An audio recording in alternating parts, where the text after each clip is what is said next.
Desde 2015, quando eu fiz esse texto, e de fato o diagnóstico é muito parecido com o que está ali no documento e está no livro, inclusive convido as pessoas a lerem o livro é muito bom, tem um capítulo sobre imposto de renda de pessoa física também muito bom, estudando modelos de tributação de pessoa física e jurídica, como integrar, então, o diagnóstico de certo modo parecido com o que a gente tinha, mesmo porque não é só meu e do Sérgio Gobetti, são de vários pesquisadores da Receita que já falam disso há 10 anos, há 15 anos, há 20 anos, no caso específico da isenção de lucros e dividendos desde 95, quando ela foi implementada.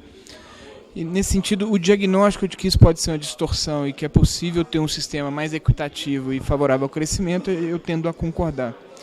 Uma série de estudos empíricos tem mostrado que há uma espécie de ranking de tributos, está do lado da carga tributária, que tendem a ser mais favoráveis. Isso é curioso, que é o seguinte: principalmente nos países da CDE, eles tentaram explorar se há uma relação entre carga tributária e crescimento econômico. Tá? E aí chega à conclusão que não tem muita relação, no sentido que você tem país com carga alta que não cresce, país com carga baixa que cresce, país com carga baixa que não cresce, não tem um padrão, assim, uma lição, digamos, uma regrinha de bolso. O que sim é uma relação entre a composição da carga tributária e o crescimento econômico. E, normalmente, países que tributam muito ao nível da pessoa jurídica tendem a crescer menos, como é o caso do Brasil.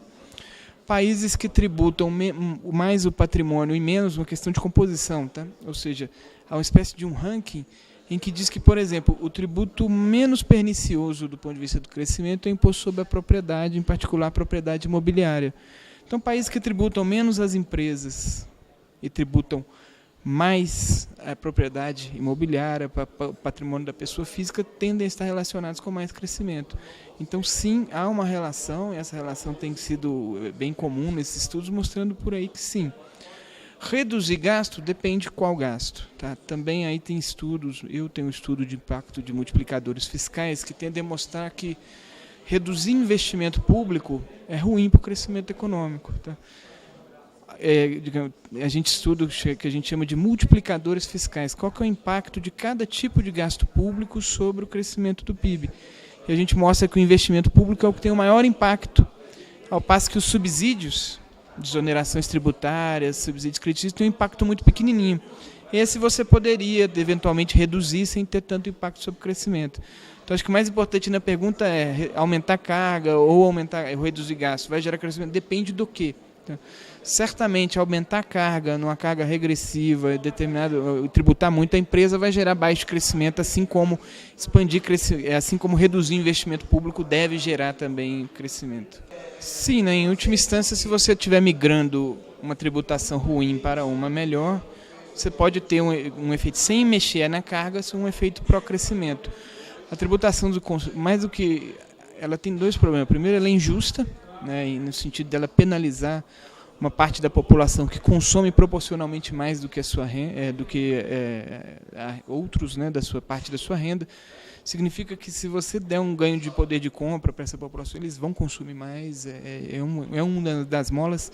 Inclusive, vários países da OCDE têm feito isso, têm usado a desoneração sobre populações de menor rendimento, não só como uma maneira de penalizá-los de ajuste fiscal e evitar penalizá-los do ajuste fiscal e da crise econômica, como também de incentivar a demanda por consumo, incentivar o sistema econômico, isso é uma questão.